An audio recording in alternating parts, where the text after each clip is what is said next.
اللهم صل وسلم وبارك على سيدنا محمد وعلى اله وصحبه اجمعين.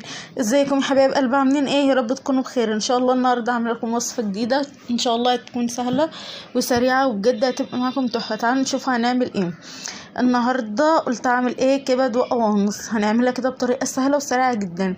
طبعا عملتها ازاي؟ انا جبت طاسه سبتها تسخن كويس جدا، ما حطيتلهاش اي مواد دهنيه، فحطيت عليها بس الكبد والقوانص، وسبت الكبد والقوانص كده تاخد لون، وبعدين شوحتهم كده بمعلقه السمن. بعد ما خدت لون شوحتهم كده بمعلقه السمن، حطيت كده نص قرن من الفلفل الحامي، وحطيت البصل.